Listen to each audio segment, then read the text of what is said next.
Good morning students. Today let us learn history from 10th class, unit 1, advent of Europeans to India. You can see this is the Constantinople. Europe used to have a trade links with India through the Constantinople. This Constantinople is a capital of Byzantine Empire, and also some trade used to take place through the sea route, that is Red Sea. Today we are going to learn about this. In this unit we learn the trade and commerce relationship India had with Europeans, the arrival of Europeans to India for trade, the Carnatic wars in the backdrop of European political developments. Number 4, Battle of Plassey, Battle of Boxer and dual government. Fifth one, the British policy of aggression.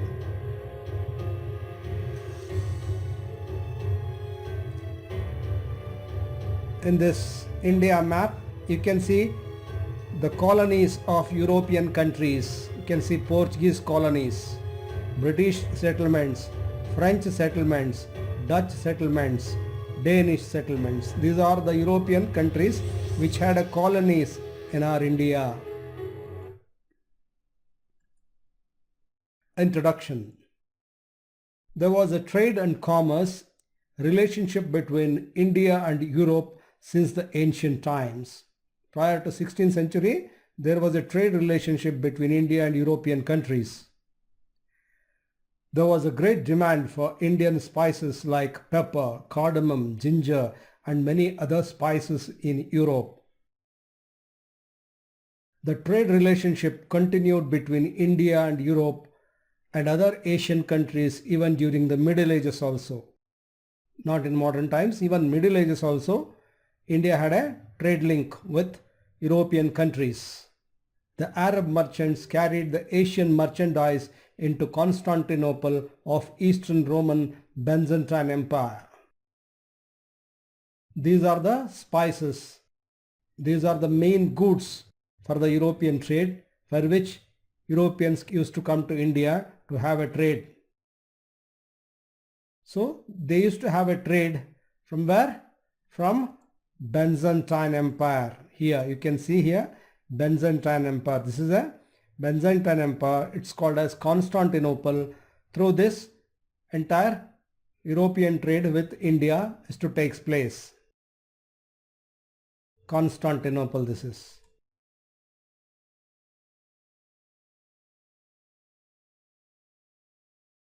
Italian merchants would buy these goods and then sell in European countries. Arab merchants used to buy from India and other Asian countries and take it to Byzantine Empire. From there, Italian merchants used to buy all those goods and sell in other European countries. That's why the Constantinople was the center of the international business and considered as a gateway of European trade. This point is important. It may come for short answer question or multiple choice question. Which city is considered as a gateway of European trade?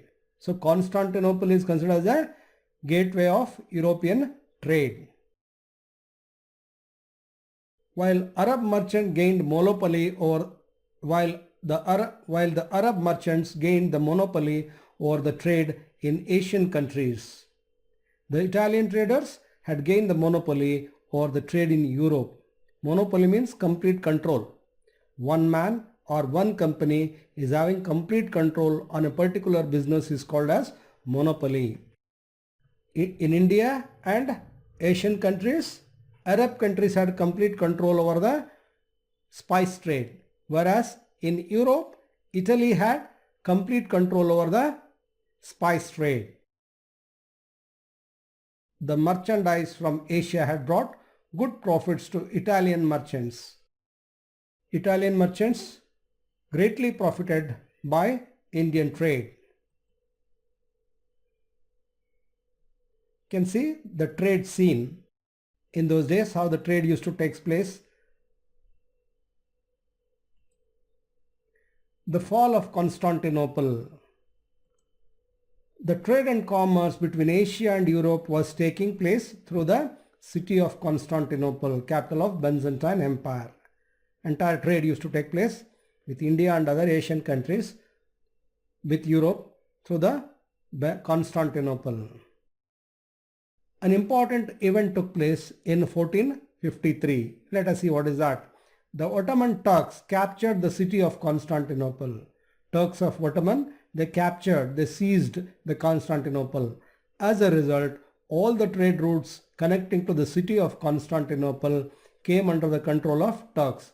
Since they have occupied the Constantinople, now all the trade routes came under their control.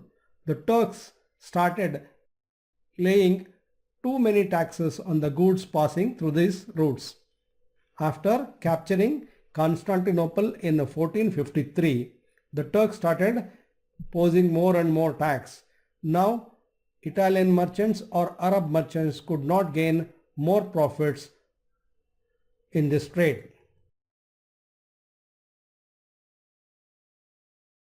You can see in this picture the Byzantine Empire. This is Byzantine Empire.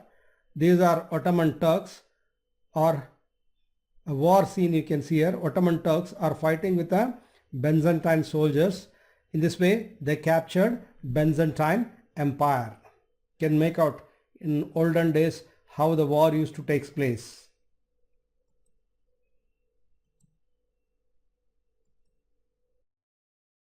As a result, the merchants felt that the trade was not profitable because the Turks started posing more and more tax. Because of that reason, the merchants felt that the trade is not more profitable with India and other Asian countries.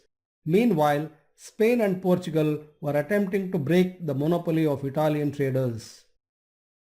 Earlier, we discussed that Italian traders had a complete monopoly over the Asian trade or a trade with India. The other European countries like Portugal and Spain wanted to break that monopoly and they want to have a direct trade with India. They started encouraging courageous sailors to find sea route to India.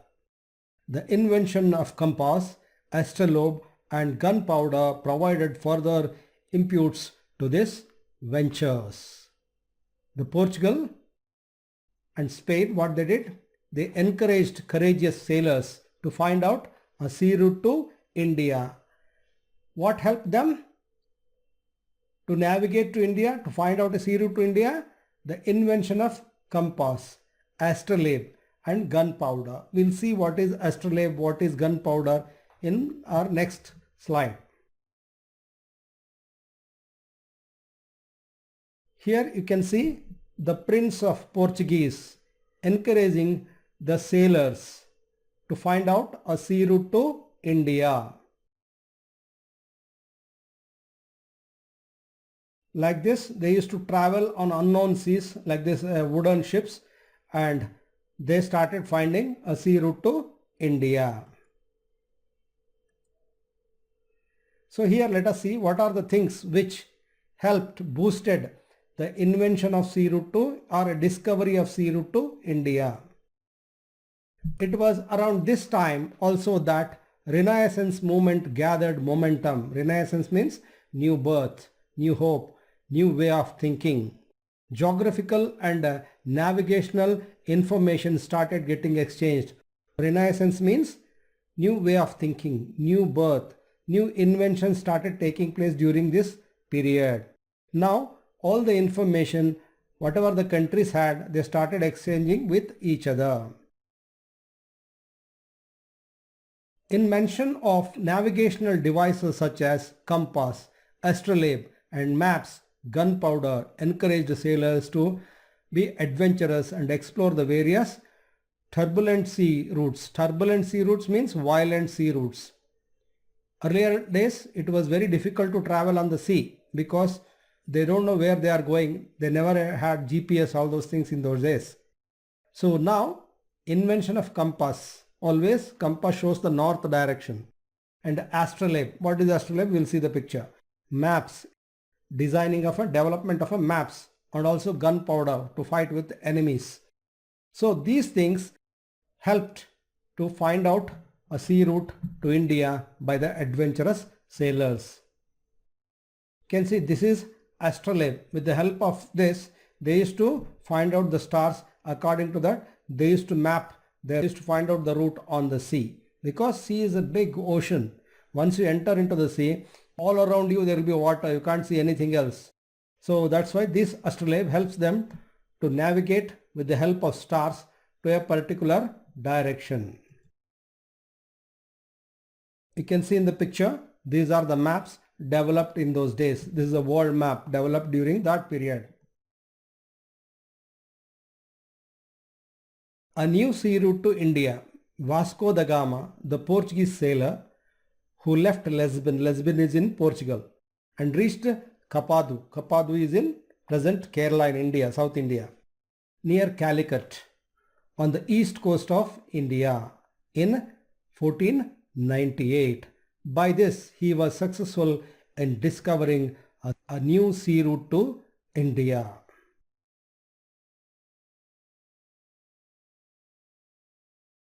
This route continued to be a route of trade between India and Europe for many years.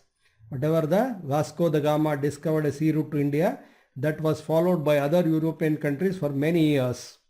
Like this, Portuguese were the first to re-establish trade between India and Europe. Once the Constantinople was seized by Ottoman Turks, the Portuguese discovered a sea route to India. They were the first among the other European countries to establish or to re-establish trade between India and Europe.